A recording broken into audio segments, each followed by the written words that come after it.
Disconnect your laptop.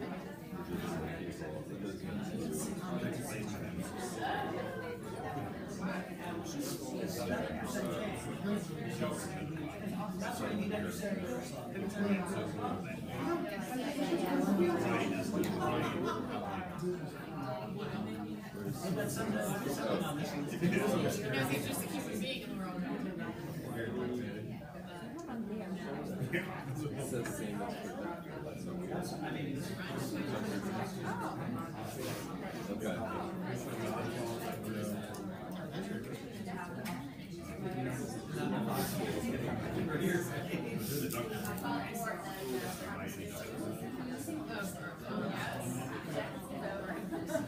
Do you know how to get the projector back on? We have this. Oh. Okay. Okay. That's in the report. And the camera is over here. How do I turn that? It's just recording you. It doesn't. It's not recording. Do you want an actual microphone? Maybe just stay here.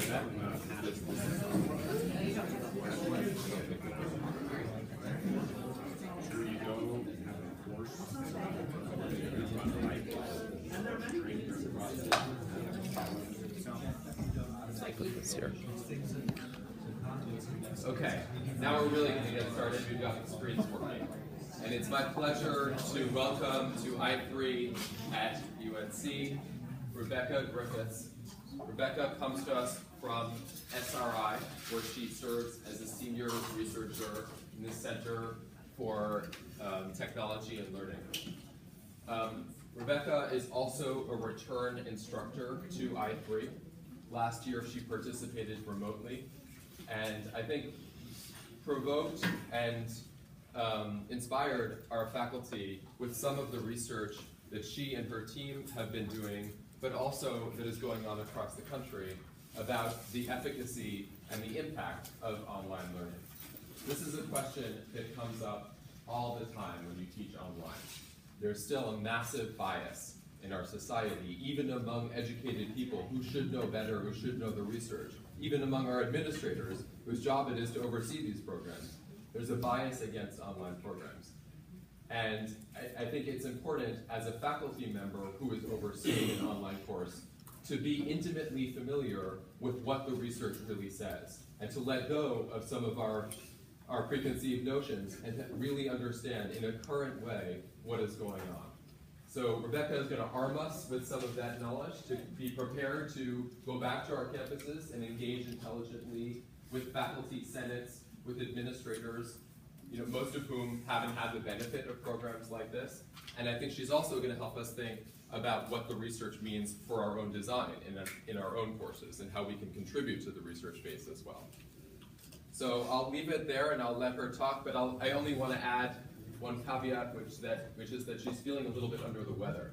So let's be extra quiet so she doesn't have to strain her voice. There is a microphone here, and I'll encourage her to use it. And I also wanted to just make one quick logistical note, which is that Jackie is going to be available to record more video, but just kindly requested that if we do book additional appointments for this afternoon, we book them in a contiguous fashion so she doesn't have big gaps waiting there for somebody to come up. So I understand she's now full in the 12, 12:30, 1, and 1:30 slots. So 2 and 2:30 and onward are available, but if you do want to book in the doodle, pick the first available open slot with Jackie. Yes? Can you remind me, I have a 1:30 slot and I went to the other place last time, so where do I go? She's upstairs in room 280. 280. Okay. Take the staircase over here and it's one flight up. Any other logistical questions? Okay, with that, I will call on Rebecca Griffiths. Logistical question. Is there a clicker? There is a clicker. Edward had it. Was that your clicker, Edward? Yeah, that's mine. That was your. Can we borrow your clicker?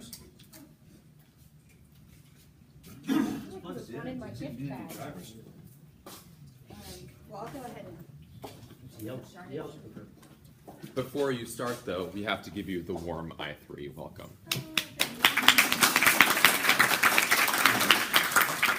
Well, thank you all. It's really a pleasure to be here in person this year. See, I need the clicker. Aha! Thank you. So before I start, I thought there were two things you should know about me. One is that I grew up in North Carolina. A lot of my high school friends went on to study in the institutions where you teach, so I still get these warm, fuzzy feelings when at dinner last night when we were talking about UNCG and ECU and Appalachian State and UNCW. I had friends who went on to all of these institutions, so it's really nice to be back here and to hear about all the great work you guys are doing. The other thing I should say, as Matthew said, in case you can't tell, is that my head feels like I'm at the bottom of a fishbowl, so please bear with me. If I'm saying something that's totally incoherent or you're having trouble hearing me, just wave your hand and say, could you please say that again in English? Okay. So, as Matthew said, I'm going to start by talking about research on online education. I know you have been through a lot of content this week, so I'll try not to go into the weeds too much with a lot of technical information, but if you want to dive deeper and want to understand some of the technical aspects of the research that I'm going to talk about, then let me know, and I'm happy to slow down. And then in the second part of my talk, I thought we would take another step back and just think about what comes next for you all. I know this is the end of your week, and you might be starting to think about, you've got your courses ahead of you, you're well into the process of designing. This might be a good chance to reflect on some of the sort of down the road questions about how your courses are going. What do you do after your course is over? How are you going to know whether they were successful? What sorts of data are you collecting? What questions are you trying to answer? So these are kind of two pretty separate issues. I'll try to integrate them somewhat. There are two types of evidence that we generally draw upon in education research. A lot of the studies that you'll read about are qualitative in nature. They're case studies, they're participant interviews, focus groups, they're observation, they're ethnographies, they're action research. And you don't need to write all this down. This is just to say that there are lots of qualitative types of research that people draw upon to move the field forward in what we know about teaching and learning. There's also a growing number of rigorous quantitative studies looking at the effectiveness of online learning and hybrid learning formats. And these are the ones that I'm going to focus on mostly today. Because I think in the past couple of years, this is where people felt that there was really a shortage of evidence, that people had a lot of opinions about whether online learning was good or bad, and a lot of these drew from specific instances or anecdotal evidence or just their own personal proclivities and whether they like or dislike technology. So there's been a lot more work in the last few years on trying to set up and run rigorous quantitative studies of how do students on a fairly large scale do in these different formats. And that's what I'm mostly going to focus on. There are a couple different ways that people have approached this. The gold standard in any scientific field is running randomized controlled studies. Ideally, you would randomly assign both students and instructors to sections that were in different formats and look at the outcomes across those sections. In reality, this is incredibly hard. I think I know of one large-scale study that randomly assigned students that I'm going to talk about. I don't know of any studies in higher education that have randomly assigned instructors. I mean, you all can probably imagine how you would feel if somebody invited you to be in a study where you were going to be randomly assigned to teach a class and you didn't know when it was going to be or what you're going to be teaching or who you were going to be teaching. So that just it's not really feasible. There are a number of quasi-experimental studies, some which I think are very high quality, one of which I myself led in the last couple of years. And these are studies where students are not randomly assigned to different groups, but where a lot of data about student background characteristics is collected in order to try to control for who those students are. So you're not just comparing group A and group B, you're trying to look for similarities across the groups and to make sure that you're comparing students who are as closely matched as possible. There have been a couple of meta-analyses, and these are efforts to take large, to kind of aggregate the data from a number of quantitative studies and say, well, each of these studies might have a lot of flaws, might have some methodological flaws, but if we pool the data from all of these studies together, then maybe we can get to an answer that's closer to the truth. So I'll tell you about one of these. And then there are some really compelling observational studies. One of the ones I'll talk about took all of the data from community colleges in Washington State and analyzed how students did in online courses, and I'll tell you a little more about how they approached that. So they were able to work with really large numbers of students, which again gives a little more, makes the evidence quite compelling. So what do these quantitative studies tell us? Well, there are a number of studies that would tell us that we need to be cautious about how online learning is implemented. And I think these are studies that some of our state policymakers probably are not familiar with. There are two studies in community colleges which have found that students across the board did not fare as well in online-only courses as they did in traditional face-to-face courses, and that the gaps for academically at-risk students were magnified in the online format. So students who were already less likely to complete their classes, less likely to do well, that gap between them and their peers widened in online-only formats. One caveat about this study is that this was historical data. It was an observational study with 500,000 students in the Washington State Community College system, and they were looking back over the past 10 years when a lot of these online courses were not the kind of quality of the courses that you all are going to be teaching. Some of these courses were, an online syllabus, maybe a set of PowerPoint slides,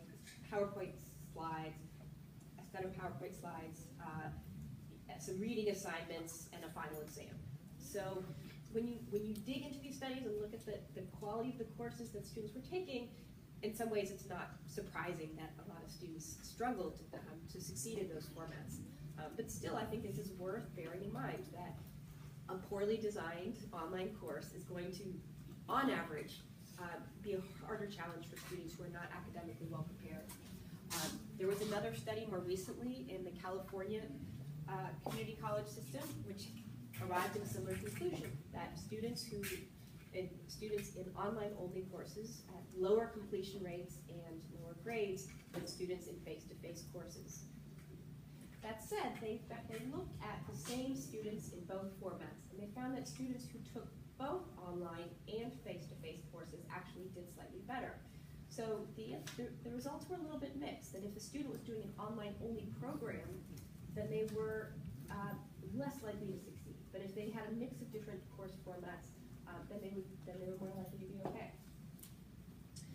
There are two randomized controlled trials that, interestingly, were both done in economics. Yes? Just real quick, on the first one, the community college, you mentioned some limitations.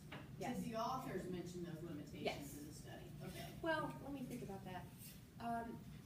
They describe where their data comes from.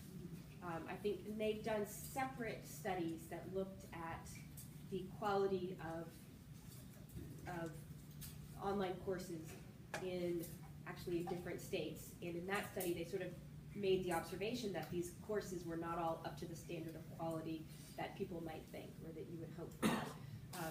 I don't recall from the top of my head is quite addled right now, whether they specifically called out that that consideration in the Washington State one. I think what they basically said is, we don't know anything about the courses. All we're doing is observing the data about the students. I just easily see some of my colleagues saying, because several people talk to me and they're like, oh, you're going along and teach.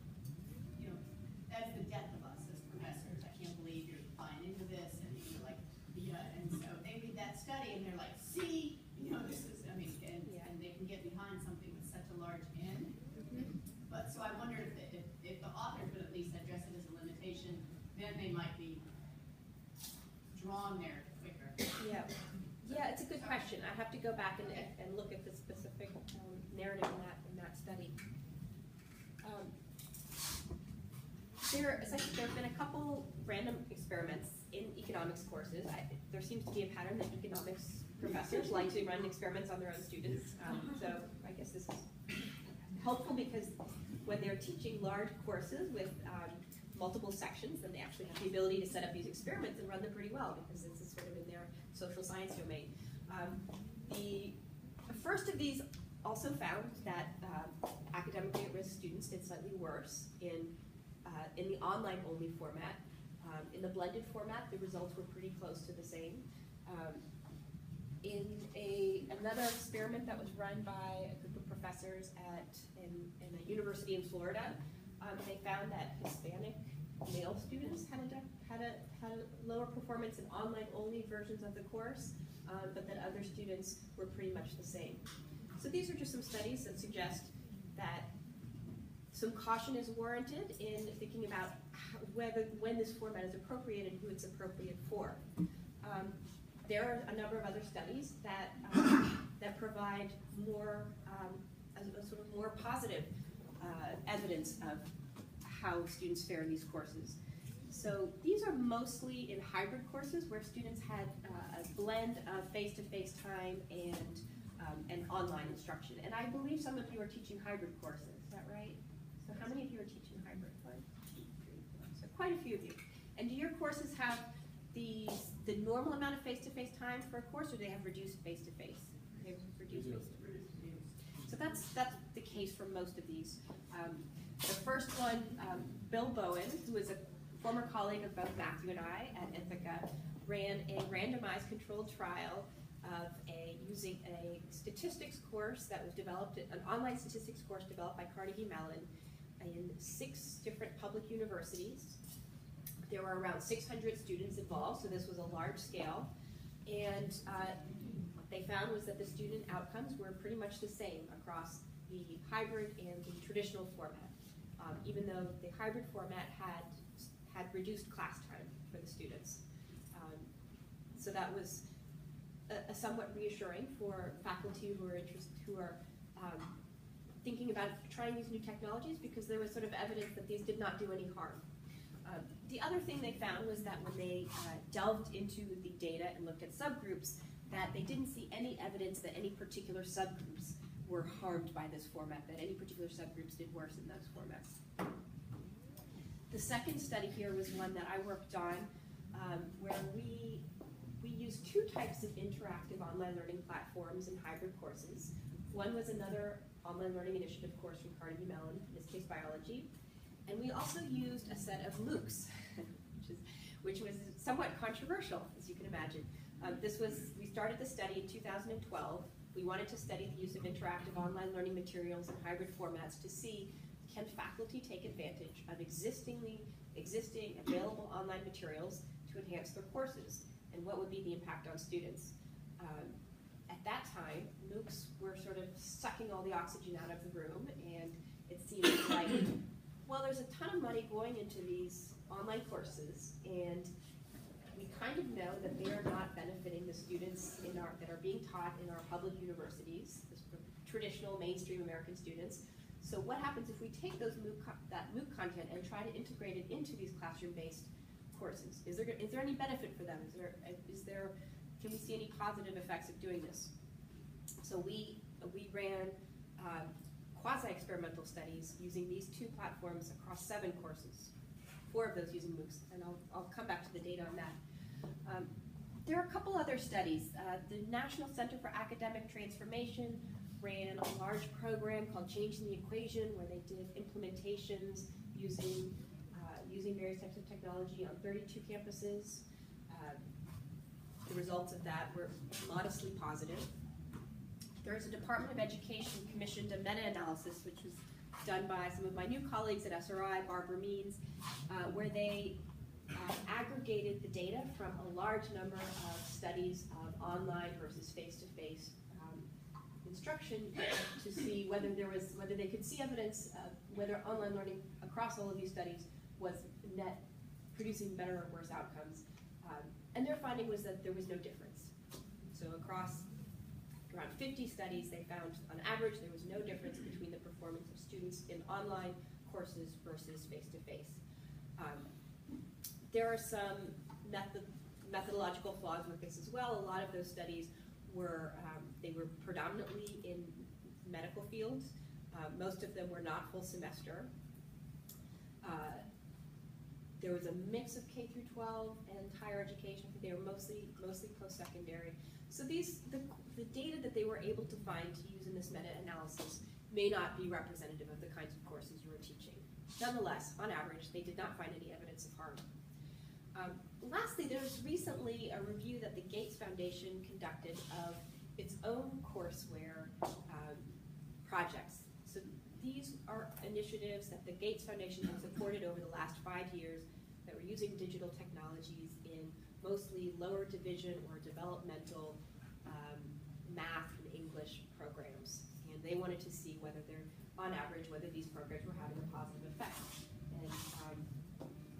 And I think the findings were somewhat sobering, that they could see some positive effects, but those largely came from one particular program, and that a lot of the interventions that they had supported did not have an effect. We're pretty much close to statistically, there was no statistically significant effect on students for a number of these products, which again is just sort of a voice suggesting you for caution that just throwing technology into a difficult environment is not automatically going to improve student welfare. So before I go on to, I'm going to share some of the data from the study that I led using those interactive online platforms with the University System of Maryland. Before I go into that, does anyone have questions about any of this? Yeah. I just had a question about what they were measuring. Were they measuring entirely academic outcomes, or were they measuring any non-academic outcomes? That's a great question. They were measuring, and are you talking about which one in particular? All of them? I'm talking about any of them. All of them. All of them, especially the ones that you think are most telling. They're looking at completion, and some of them have post-test scores. So with Bowen, I think this would probably be considered one of the most rigorous of the studies.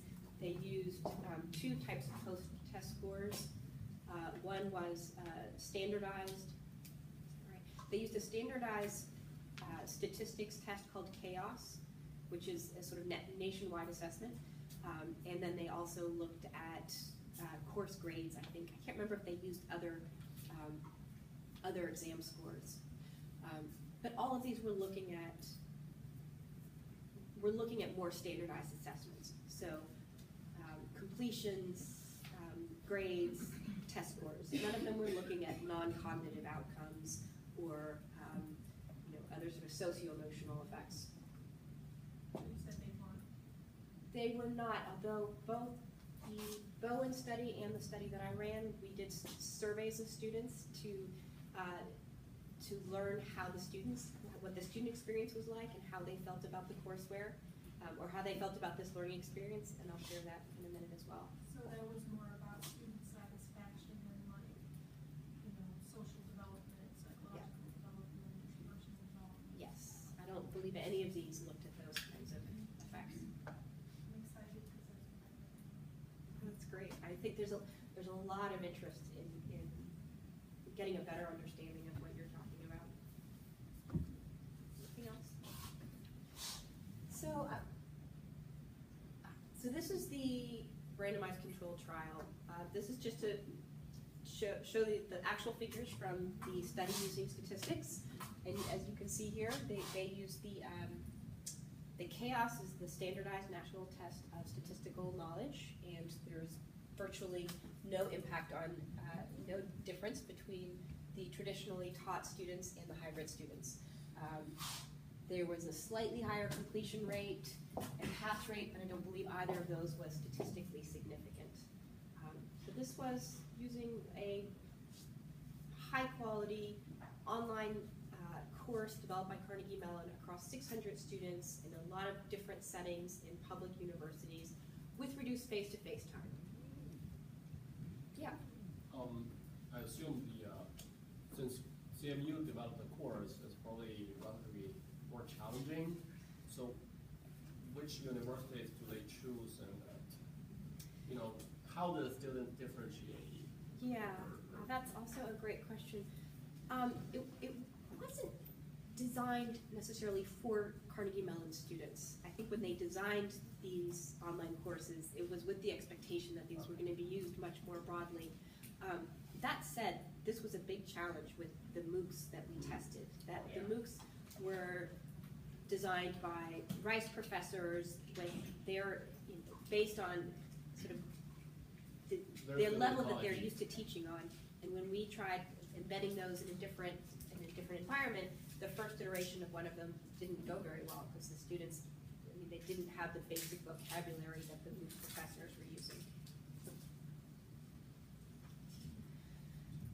So these are the results from the quasi-experimental study that I ran with the University System of Maryland.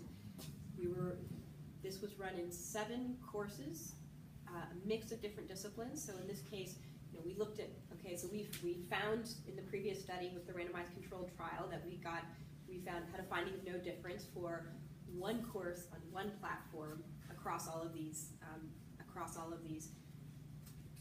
contexts. We then wanted to see, well, what happens if we add in more different disciplines and diversify the platforms a bit. And we basically found the same thing, that there was maybe a very small positive effect on the pass rate, and the post-test and final scores were virtually the same. Again, with reduced class time. Yeah. So you had said before that one of the things that was maybe a fundamental problem with some of the research was the quality of the online component or online course. How did you control for that? So these were all hybrid courses. Students had usually, on average, about a third less face-to-face time in between the hybrid and the traditionally taught sections. We controlled for that by having a lot of different tests, using multiple technology platforms, multiple instructors, so that we didn't have the idiosyncrasy of one particularly good or one particularly ineffective instructor. But you had 7, right? We had 7 courses that were involved in this study with 1,600 students. Yes, No, Edward. it looks like there have been small differences in favor of hybrid, but do you consider it statistically significant? No. No. I think there were some small differences. As with many studies of this nature, there were some methodological issues that might or might not explain those that would make me want to say this is basically a finding of no difference. Yeah. But would it be fair to say that if you can get the same results for a hybrid course as a face-to-face course with a third less time on task, or at least time in the classroom, that is a win for the hybrid class because you just saved 30% of the space utilization. You didn't save 30% of the cost. You saved 30% of a lot of resources on the campus. So you could equals certainly a interpret win, it. to my mind. You could certainly interpret it that way, and I think it's important in this case to also recognize that these were the instructors were working with new technology platforms, many of them for the first time. Many of them hadn't taught a hybrid course before. So, you're comparing faculty who are teaching a course that they've taught before and the way they've taught it before with faculty who are teaching a course using new technology for the first time. And so the fact that they got roughly comparable outcomes, as you said, is, I think that our partners in Maryland were quite encouraged by that finding. Yeah. So our department chair used to work at SF and running some innovative education program. So one thing she mentioned a lot is when we adopt a new way of instruction, should we also change the parameters that we measure? So in other courses, are we measuring the right parameters to compare them? Yeah. So what's your thought on this? So when you say what parameters, are you talking about, is course completion the right? Yeah, the is right there thing some to be new looking at? features we should measure to show, well, it's better or something? So, I'm just asking you, what do you think about it? I think assessment is such a difficult area because it's never satisfying. I think even in this case, we left it up to the faculty to say what they thought their students should have learned in their class. They had to agree across the sections for each test, and they had to agree on a set of either a final exam that would be implemented across the courses or a set of common questions that we could then measure how the students scored across the sections. But even in those cases, the faculty would say, it's hard. Like, it's always going to feel inadequate to try to capture everything that you wanted your students to learn, especially if you want them to learn more socio-emotional, behavioral traits or critical thinking skills that might not be captured by some of these assessments. So I would say the main thing that's different is that we're thinking about it more and sort of realizing the need for more, better assessment measures, learning measures.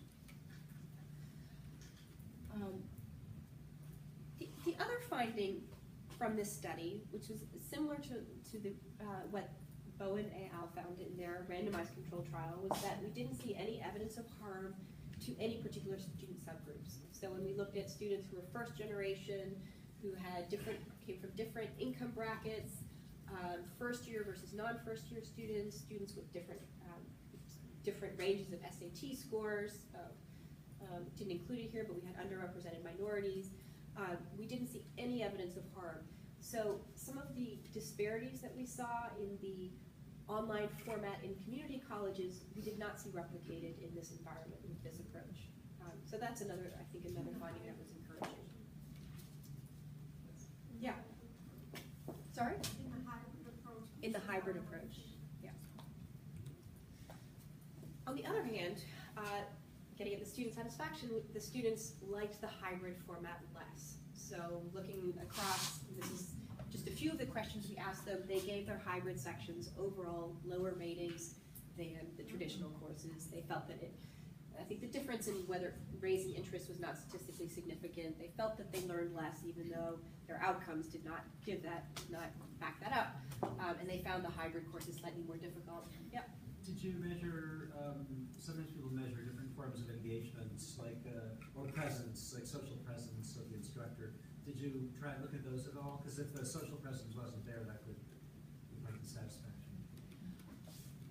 We asked students, I included this, we asked students who they felt they learned more from, the online instructor or instruction versus their face-to-face instructor, and they, on average, said the face-to-face instructor by some margin. So, and this was with MOOCs, so this was kind of comparing how much they felt they learned from their own professor versus their face-to-face professor versus the person who was delivering the online lectures. And there's a lot more I could say about that was a fascinating study for a lot of reasons. There's a lot more I can say about that if you're interested. I saw another hand. Okay. I have a hypothesis about this, which isn't really substantiated by our data yet, which is that students find hybrid and online-only formats especially difficult for courses that are challenging, that are sort of intrinsically challenging to them. So for STEM courses, for math courses, for students who struggle with math, that the satisfaction and the performance is not going to be as strong in some of those courses. I don't want to say the performance isn't going to be as strong, but I think there's definitely a lower comfort level for students. If they're not comfortable in math and statistics anyway, then putting them into an online-only environment, or even into an environment into a format where they're only meeting their instructors once a week, that was something that students seem to struggle with. Yeah. And I sort of informally polled some of my students that have taken hybrid courses, and surprisingly, they all have told me something very similar to this. They hate hybrid courses. They would much rather have it either all online or a traditional method. That's I interesting. kept asking why. What's the difference? He said, well, the hybrid courses that they have been to, that most of the time they would, during their own or FaceTime, it was almost as they were reiterating some of the same material. It was sort of like a problem session, or they already went over that material. It felt like it was a waste of time for them. Well, I think this gets to the point that, a lot of what you can't see in these bars is the design of the courses, and that determines everything. I think if we had in two of our hybrid courses, there was one where the instructor had a chance to run a pilot. She sort of fine-tuned the way that she used the class time to build upon rather than repeat what students were working on independently. students still didn't like it, but they did better. They had a significantly better performance. We had another course in computer science using the Rice MOOC. The first time we ran it, the students hated it. They didn't understand the professors from Rice. They didn't understand why things were important.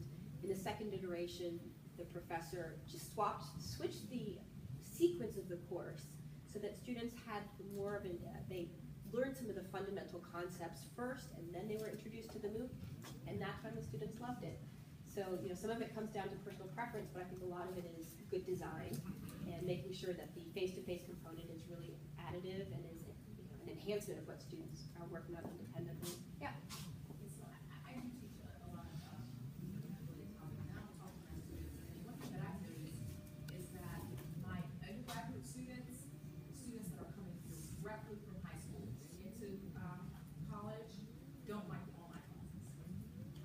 But my graduate students love it. And even the undergraduate students that are non-traditional, so we have students that might have gone to the military and decided to come back to college, or you may have someone who, is coming back to college at a later age, they love the online classes. But the students that are coming directly from high school, they don't want to take online classes at all. So I think it just depends on the different dynamics. Yeah, that's absolutely right. So, so we have these things in our brain, executive functions. Planning, initiating, following through, monitoring, stuff.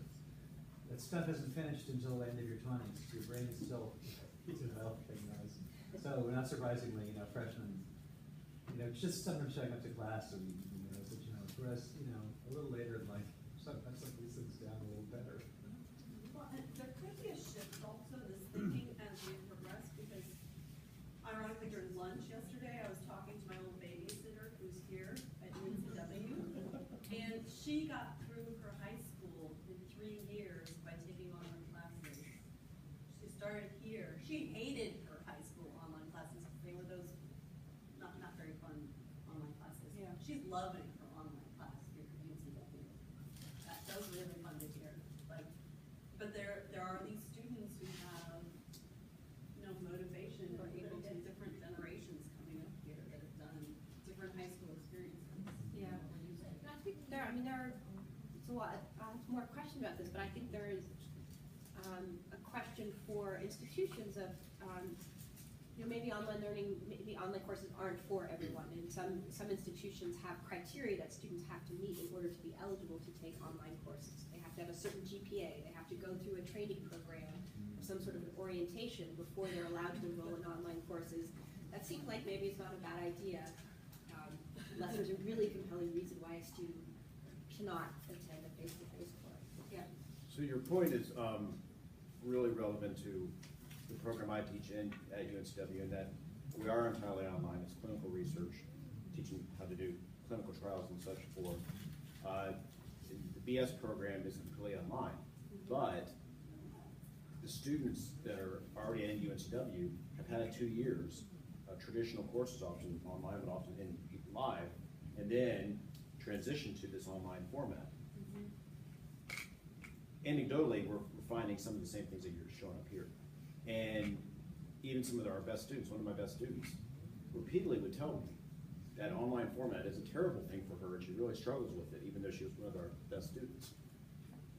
So we are having these kind of discussions about how best we prepare them, how do we assess them, are they really the right student for this program, or do we need to change the program? Yeah, I think that's another thing that these bars don't really show, that this format doesn't work for everyone.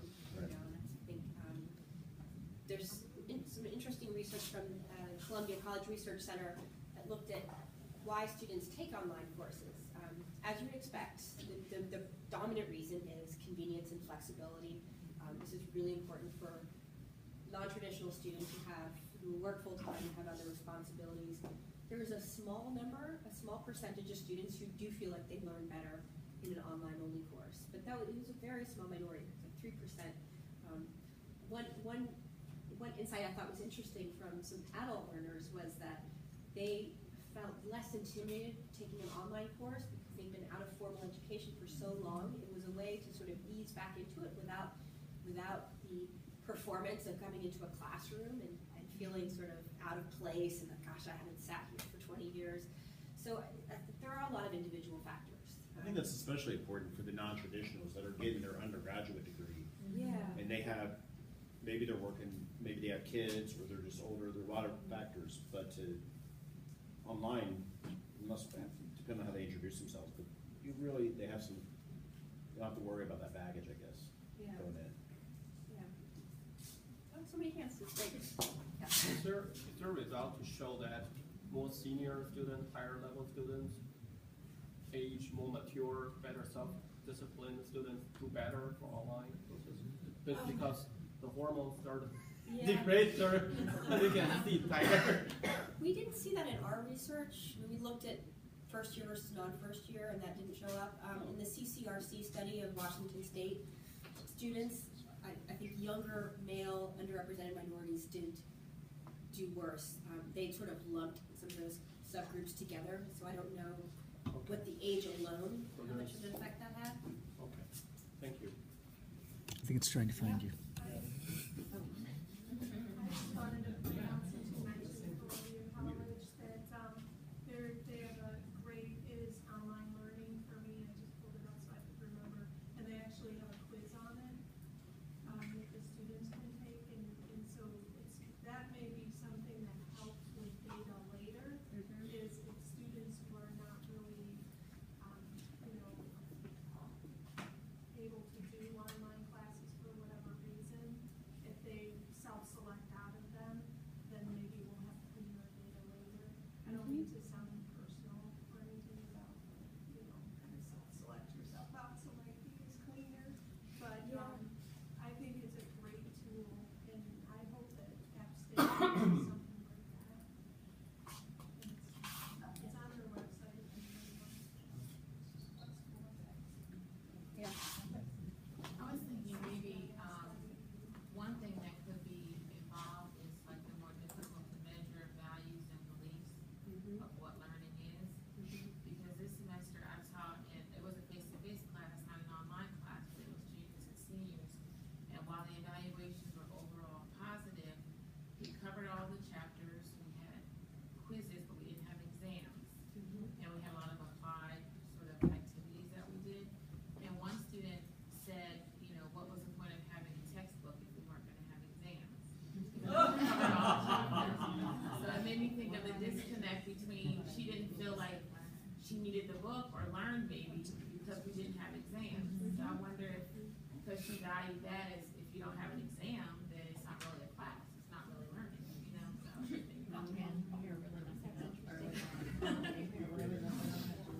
We're really messing up in earlier education about their availability to what we want to have happen in higher ed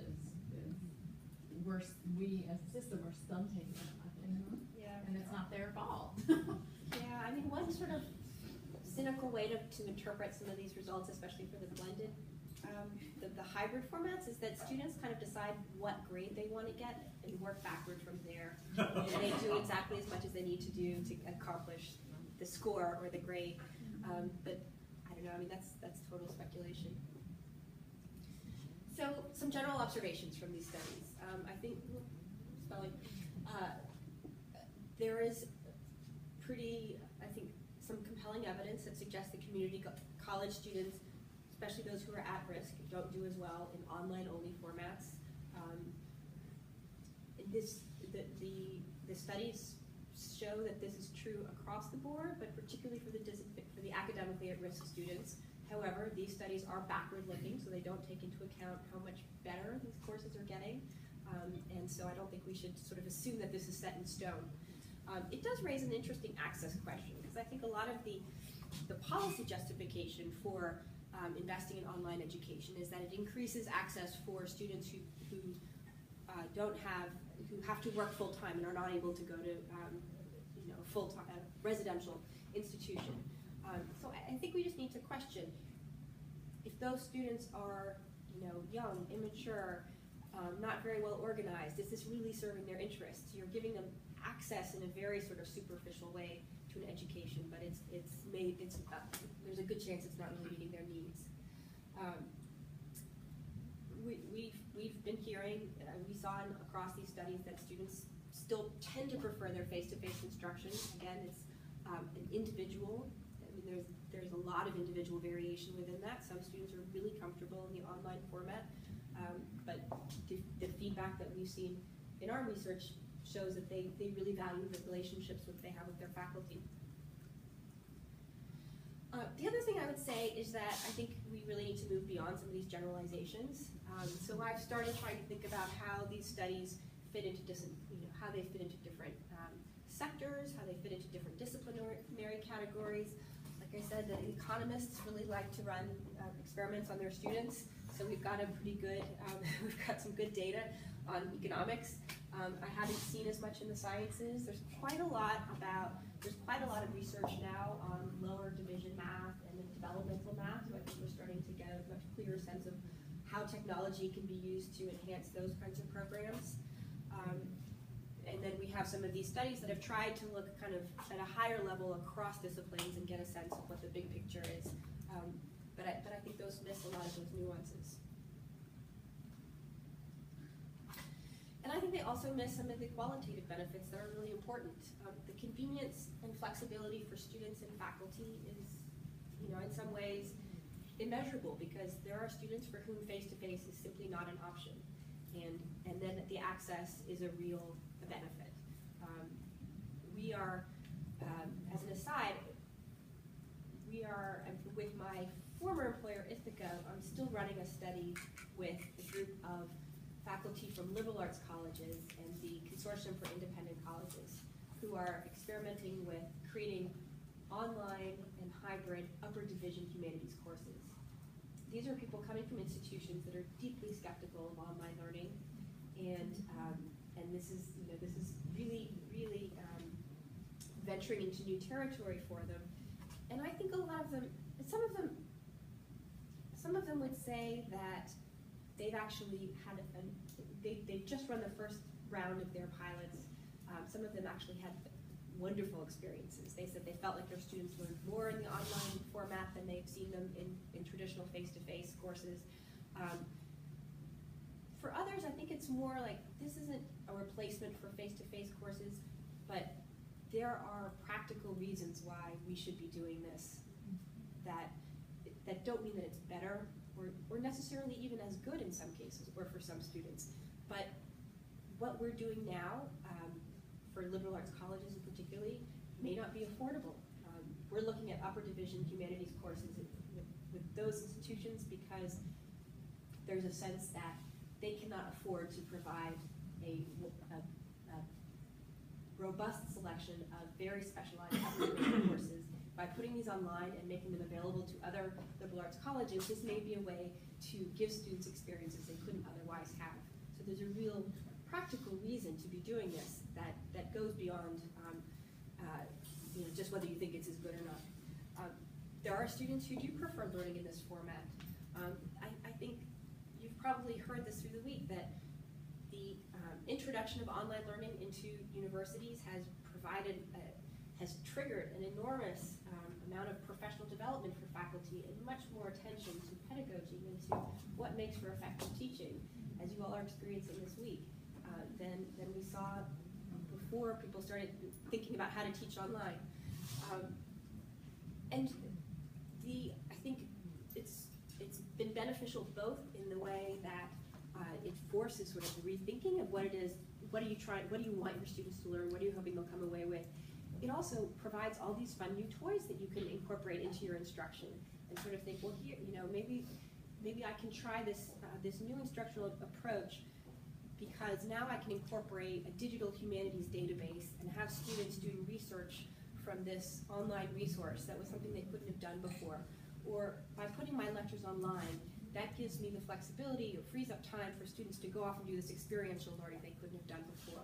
So incorporating these online learning technologies can open up a whole new range of pedagogical strategies or approaches that just simply weren't viable before. So I think there are all these other qualitative benefits that also don't come through very clearly in the research. I just wanted to call your attention to a book that my colleague Barbara Means has put together with some of my other colleagues called Learning Online. they summarized a lot of what this research shows about effective approaches for incorporating online learning. These, I think, have been woven throughout what you've been hearing this week. It's, grounding teaching of a new concept or skill in a concrete context, something that students can relate to, asking learners to apply key skills in multiple contexts, so they're not just memorizing algorithms, using both spaced quick assessments of learning and cumulative comprehensive examinations. I think Edward talked about that earlier, sort of not having 3 big exams over the semester, but lots of little steps, representing concepts in multiple media, but avoiding overloading cognitive capacity with too many competing stimuli. This is really important in an online course because students may not just be learning the subject matter of your course, they may also be learning the technology. And so, it may be just learning Blackboard is a big challenge for them. If you're adding in a whole bunch of other, we're going to use Twitter and we're going to use, BlueJean, and we're going to use all these other technologies, you have to be aware of that, whether your students, whether that's like adding a whole other course on top of the discipline you're trying to teach. Harnessing the power of peer-to-peer collaboration, creating a sense of instructor presence and responsiveness. These are all themes that Barbara brings in, draws from the research to summarize in this book, and I think it's really well organized. So what does this all mean for your course? We've talked about this a bit, but what is this research? Does this raise any questions for you about how you want to, what approaches you want to take with your students, or what sorts of fears or concerns you might have about venturing into your first online course? Or does this just all feel kind of like so high level that it doesn't really have bearing on your The question about what you read with regard to the comment that was made earlier, because I appreciate the point about freshmen not being very excited about an online course or a hybrid course versus graduate students. But it got my wheels turning, thinking about an undergraduate student that may really rank an experience in a class really high because they just really like that instructor. Mm-hmm. But that doesn't necessarily reflect on how they're learning anything. Mm-hmm. So have you read or seen anything that sort of pulls that part out? And back to the point about freshman versus graduate student, this is very anecdotal, but I do find that a lot of upperclassmen and graduate students get pretty excited about an online course because they actually get some time back. Mm-hmm. And that's what they're really energized about. The idea of being in an online course sounds great because I'm not so committed to have to be at a class. I don't have to sit in that class, and I can kind of do it in my time, my way. And that's great. That doesn't necessarily illustrate whether or not they're learning what they're supposed to be learning, or if they're learning any better or worse. But again, that's a very rough observation. But I wonder if you've seen anything about that, and that getting this. It's a hard thing to separate. So I feel like from the research perspective, I just want to see anything about that. I think there's research that sort of draws in aspects of what you just said. Why people take online courses.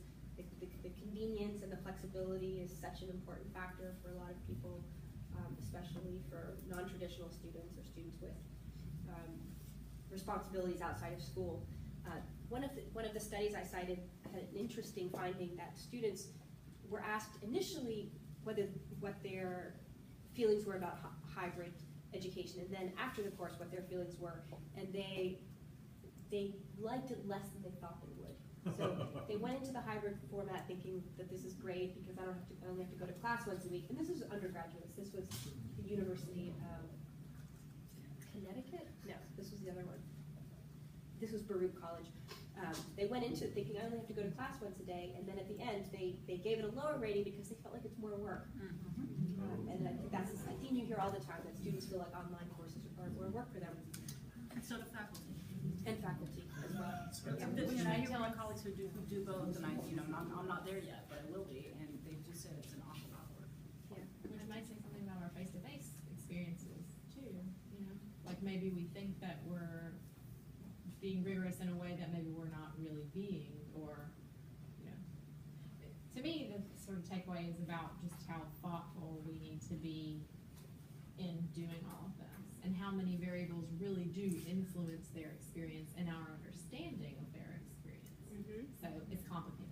Well, I want to just jump ahead to this question of how you think this course will inform your practice going forward. So first question is, how do you plan to assess whether your course is going well? What kinds of data are you going to look at to see whether what you're doing, whether you think what you're doing is accomplishing what you're hoping? Well, I don't have a direct answer to that question, and let me preface what I'm about to say, but I'm saying this has been very fascinating. A little bit's not what I expected from a topical perspective. That's okay. But one of the things that does come to my mind to answer your question is that I think all of us are probably getting impressed more with effectiveness of our classes, and you know, on our campus, it's track that, and maybe others are using that same measuring tool with regard to that. So anytime I can think about how can I build in the assessment of this class so it just seamlessly goes into this macro level assessment of the effectiveness of our program, there's the golden egg right there, because I feel like I'm doing stuff twice that drives me back. And how much, I think everybody's probably felt that. Or here comes another piece that we got to keep data on. So that's one thing. This presentation does prompt me to be mindful of that, thoughtful of whatever I'm doing to assess the learning. If I can somehow make it as seamless as possible back to performance measures or learning outcomes for the degree program or a specific class, the better. Yeah. So there's two evaluations that I'm aware of going on, and that I've just had to go through it. Is one, we have our own kind of faculty evaluations that we do, but it's mostly us evaluating ourselves. We have peer evaluation and student evaluations. So that's one, obviously, there's a lot of issues with that. The student evaluations are interesting, that we've just committed to this new system idea, maybe all of UNC has, I don't know. But in going through those questions and looking at the students' feedback, it's given broadly to all courses.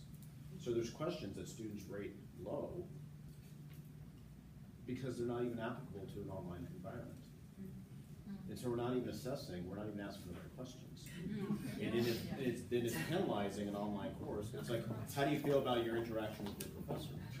Well, how do you feel about like one-on-one? So I couldn't find them on Facebook. Yeah. It depends on how they're defining interaction. Exactly. We don't teach them that. So they're used to just evaluating the way they've always evaluated, but it's a paradigm shift that we're not educating them to do, so it does suffer on their evaluation. When I was teaching online for California Community College, at one point all the online instructors got an email, everyone's addresses it, and said, we'd like you to tell us now how you plan to evaluate your course. And I had replied all, and I said, I'm happy to do whatever the face-to-face instructors do, which turned out to be nothing. So the whole matter just went away. It was great. You must have known that before you sent that Oh, I email. totally knew that. But sometimes, I mean, that institution was having an external review, and so they had there were college learning goals and departmental and course level learning goals. And then I, as the instructor, had to come back with the numbers showing how I had met the different learning goals, which were written for the face-to-face class and didn't even match. But then I had to spend all this time in Excel doing a completely separate activity, unrelated to actually giving, grading the students. And it can be a lot of work. I mean, the thing I saw was the difficulty of me thinking the students are failing as opposed to I'm failing. And I still don't know another way to slice that. Although I think a lot of people I heard speak said, I know this is a problem because the students didn't do well in it. So I think actually people were kind of ahead of me and saying, well, they're not getting it. What can I do about it? So I hear a lot of self-awareness about that. I3 is giving me the sense that I'm going to make some intelligent mistakes as I move ahead into becoming an online as well as face-to-face instructor. I'm okay with that. So I3 is like, it's reassuring to me that I'm just going to keep doing what I do, which is learning through a lot of failure and a lot of interactions with my students. That's going to be okay. The thing that you ask about evaluation, I need to step back a little bit and say that the impetus from my university for requesting that faculty take up this call to teach online is it's going to be evaluated in terms of how many students are attracted to and complete the classes, are the numbers in our at-risk programs gonna go up? Because for them, it's, we want course delivery modes that are gonna attract more students. And your research that you're declaring here is that students aren't all that much attracted to these modes.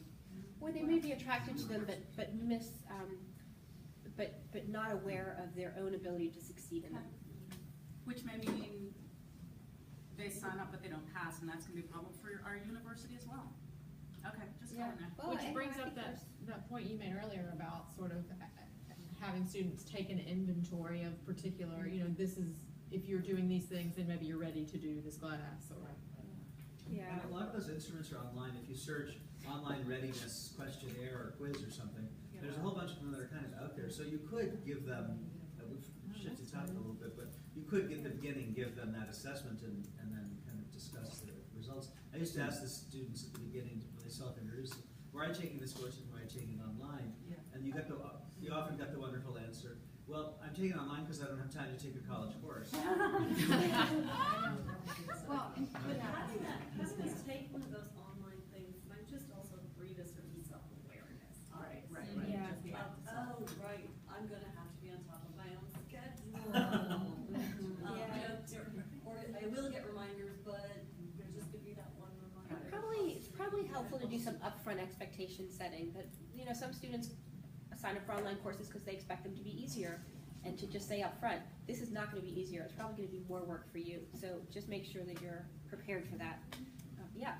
At the individual level, asking those questions can build immediacy between the instructor and the online learner too, which may be a moderating variable for some of the other things that you're measuring, such as satisfaction Yep. and you know, whether students' perceptions of learning and that kind of thing.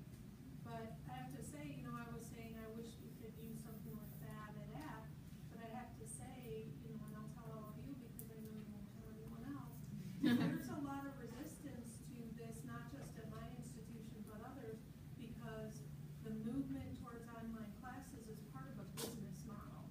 It's not part of an institutional mission to educate. And so they don't want to do something, especially on the front end, that they think is going to limit the market. And I'm purposefully using those business terms to limit the market for increased online education because it is fiscally more non-profitable. You know, so it's not profitable because they're not supposed to be making a profit. So. Yeah. And so, I don't know, but I think that we as individuals could use those tools for many, many different reasons and in many ways. But I think someone had to mention it. This is actually a subsequent question. If you look at the startup company in social science or e-commerce in the past 2 years, they're doing something called vertically fine-grained. So you have very, very specific sales target. So you don't start a social network now. You start a social network for the 3rd grade high school kids. You need to have very, very specific sales target. So it's similar. You have mentioned that there is some research showing that there are 3% of the kids which benefit a lot from this online, or they feel that they like it or somehow, right? So let me clarify. This was one piece of research from the Columbia College Research Center that interviewed 40-something community college students in Virginia. This is a small study, and of that particular pool of students, 3% said that they chose online learning because they felt they would learn more.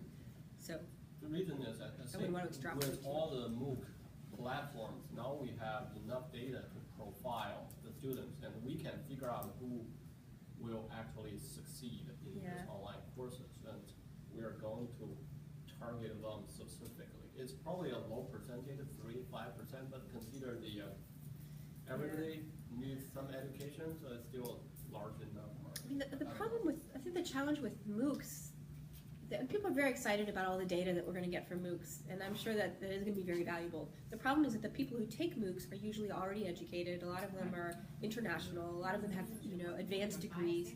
So you're right. The data that you're going to get it's not clear whether it applies to the students who are enrolled in our public institutions. So I've worked with some MOOC center in China. So they have a huge number of registered users, and they have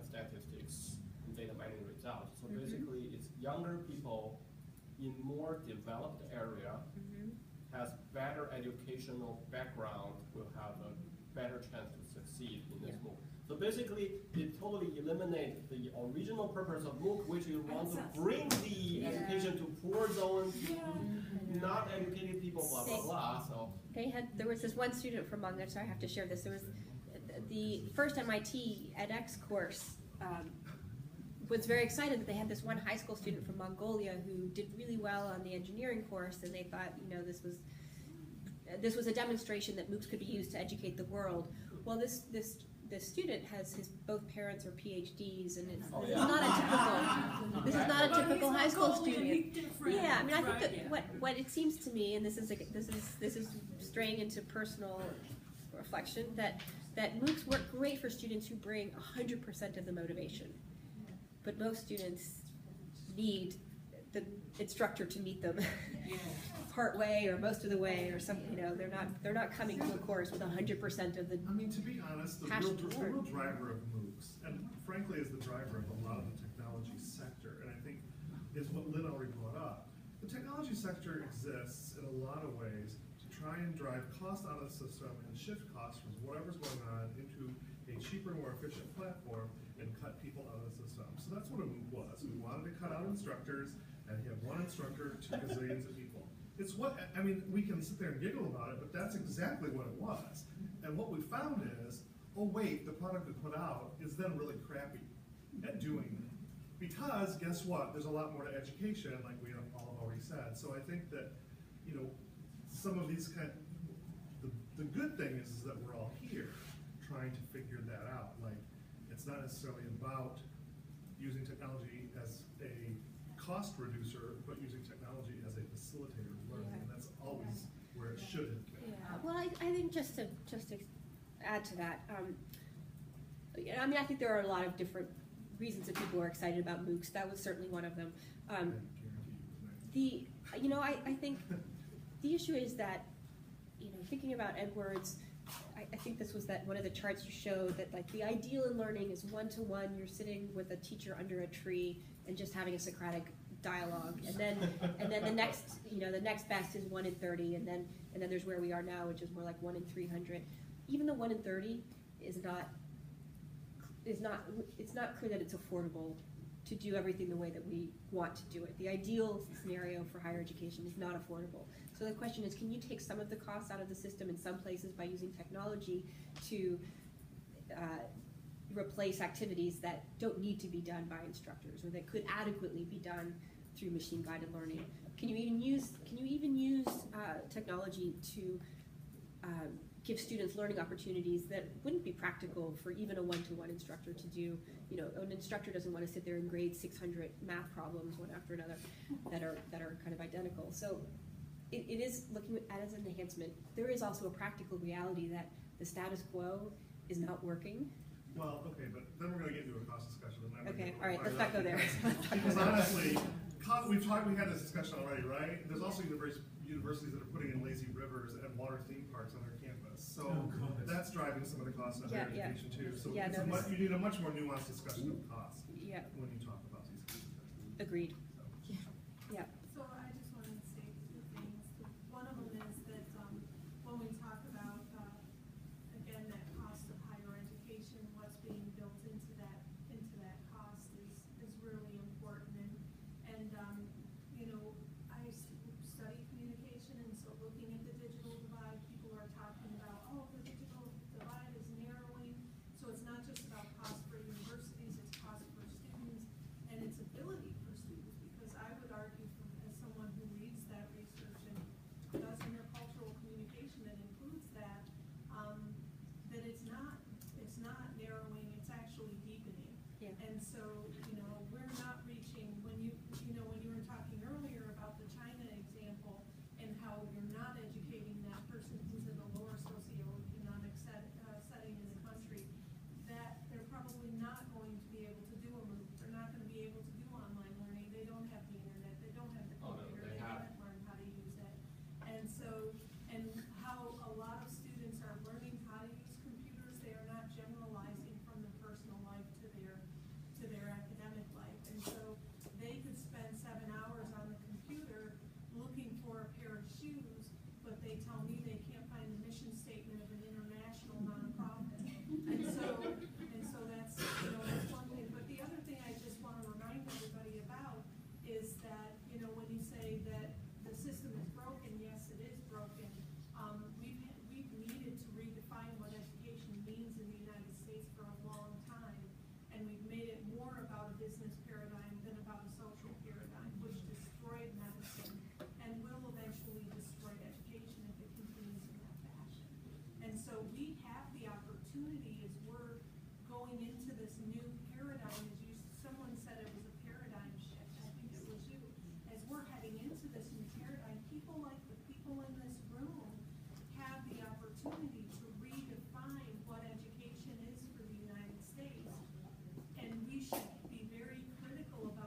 segue to what the last set of questions I wanted to raise, which is that you all are in the very privileged position of having been selected to be part of this wonderful program, and it sounds amazing from what I've heard about it. What do you feel a sense of responsibility to take what you've learned back to your campuses and influence the way your peers practice? Try to build interest and enthusiasm among your colleagues about instructional innovation. I mean, Matthew and I have talked about this pattern that we've seen in many institutions, that there are lots of individuals doing innovative things. And when people say, higher education is so stuck in the mud, nobody's doing anything, it's not that there are tons of innovation going. I mean,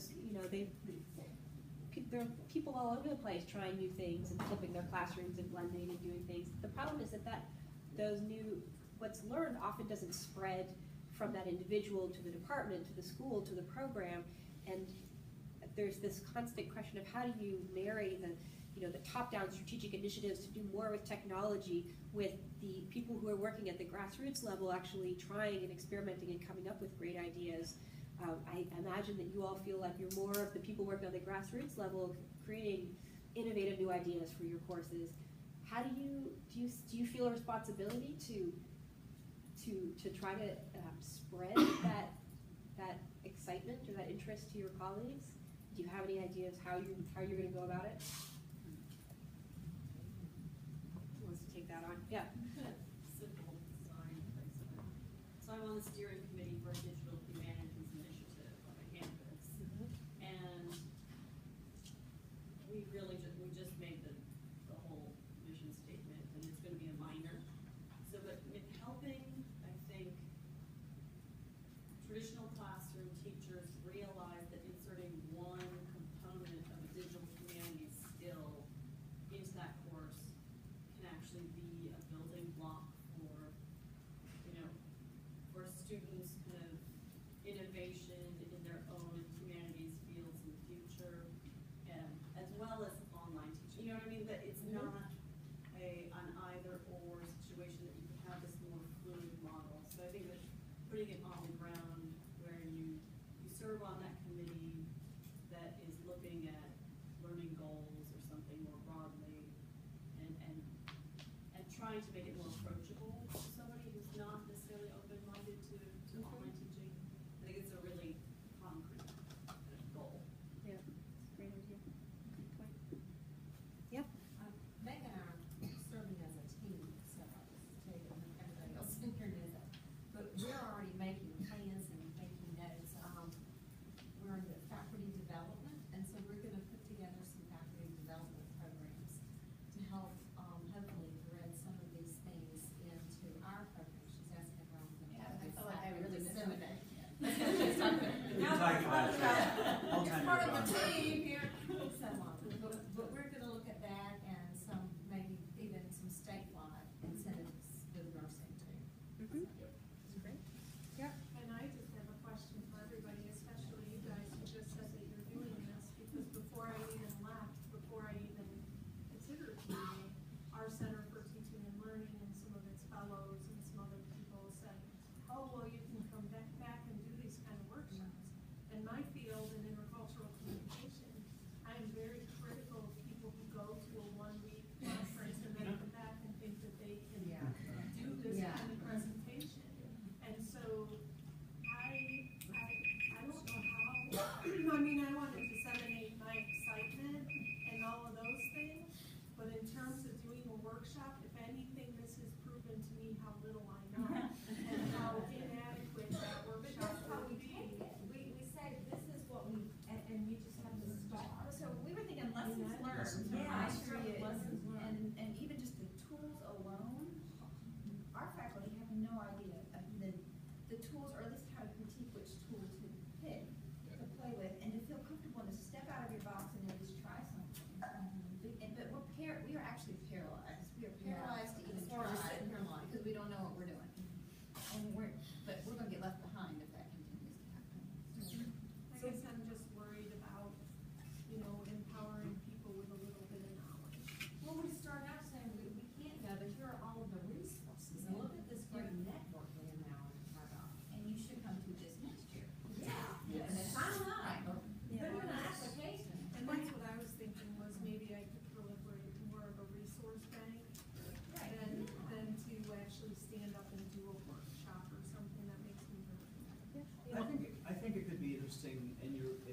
characteristics of your institution after you've done the course to share what you did and what worked and what didn't, and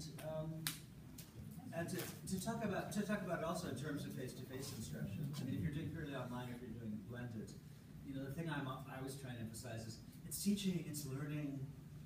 It's totally different. It's not that different.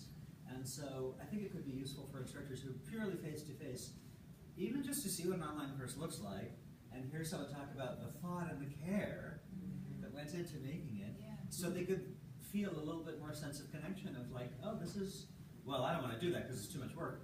But I see that this is real serious work, and that actually those people are analyzing the results more than I usually do in my face-to-face classes, so maybe that's something I should step up to.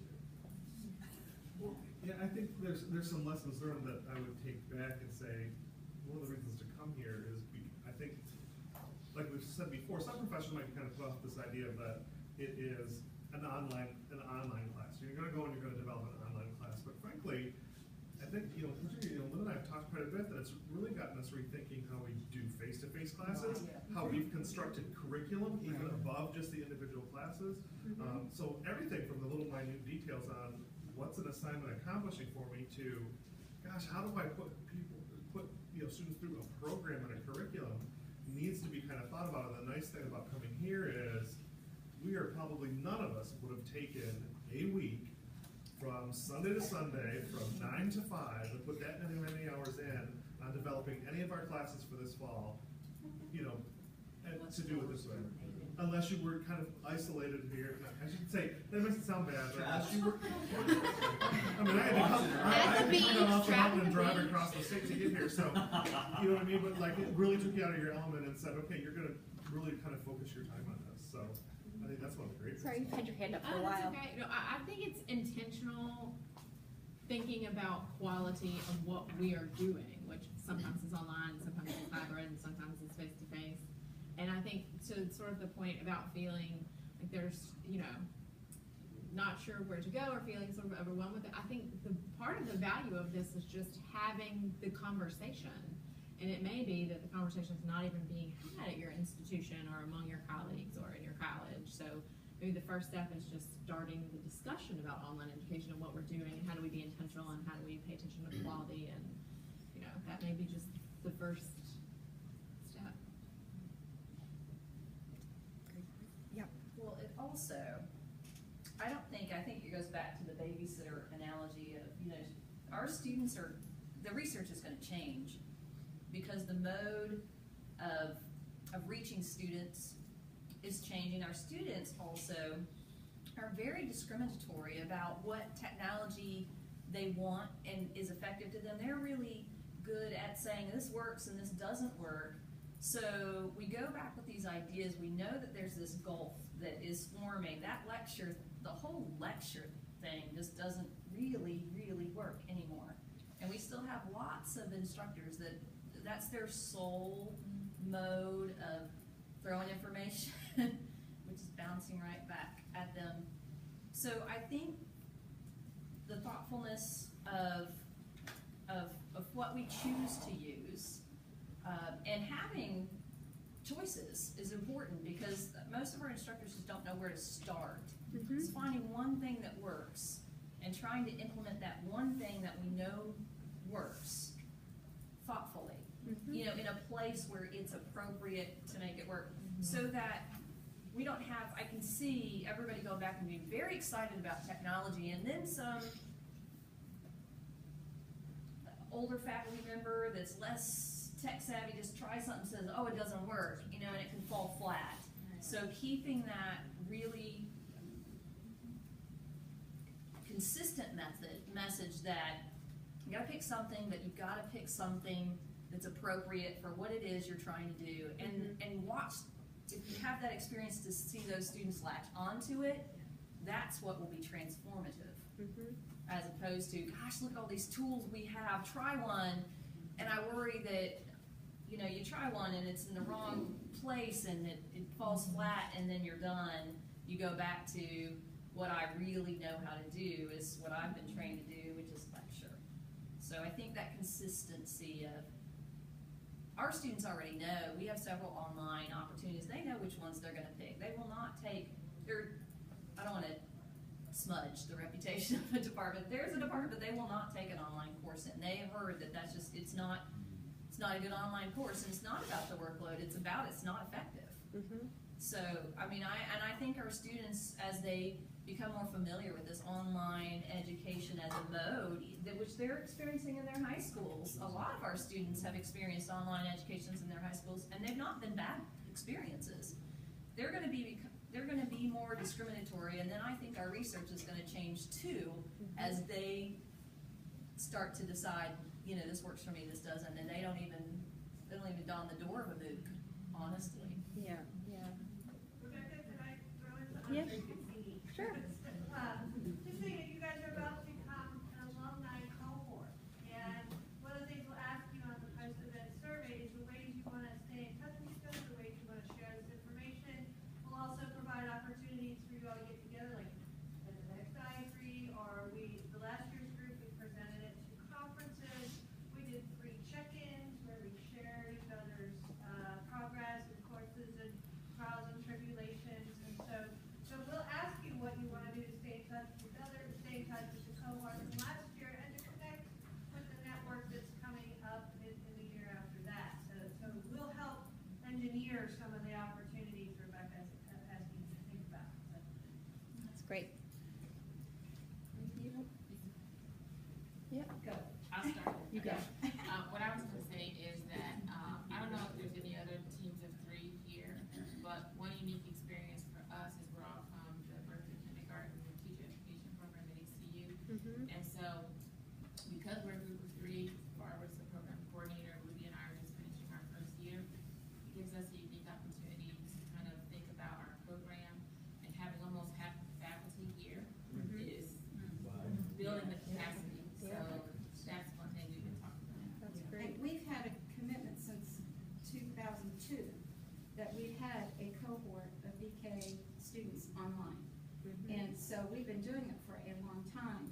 And we don't hire anybody who's not open to that in our department anymore, because that's just part of our mission. And what really sold us was that we reached a different group of teachers of students who wanted to come back for their license. And we have a mission at ECU to serve Eastern North Carolina, where there are lots of people who cannot get to a residential campus. So for us, we're teachers, we're helpers, we've got that mission. That made it all make sense for us. And so we've been in it. We started together as a program back in 2002. Things have changed. That's why we're here. But we have moved as a program. So we've been lucky in that respect, not individual instructors. That's great. It's very exciting. I realize we are just about out of time, and I feel like I'm the only thing standing between you all and the beach. Matthew's left the room. You can say that. He's right there. I wanted to just share. Sorry, I'm sure there's a beach. I haven't seen it. I wanted to just share one parting thought. As I mentioned, I'm working with 40 faculty who are teaching these online courses in liberal arts colleges, which are not the natural home for online courses. And we're just starting to sift through the data and collect the data from their spring pilots. But I just wanted to share that the vast majority of them said that their courses went better than they expected. Some of them said that there were lots of bumps in the road. They all said there are lots of things they want to do differently next time. But the vast majority also said they feel like this format is appropriate for upper division humanities courses, which is not, what people also think of as the natural home for the online lecturing. So I just wanted to share the positive story that, it's not going to be easy, and there will be things that you'll wish you had done differently, but I'm sure you will all be really glad that you've done it. And wish you all the best of luck, and thank you all for having me. Thank you so much.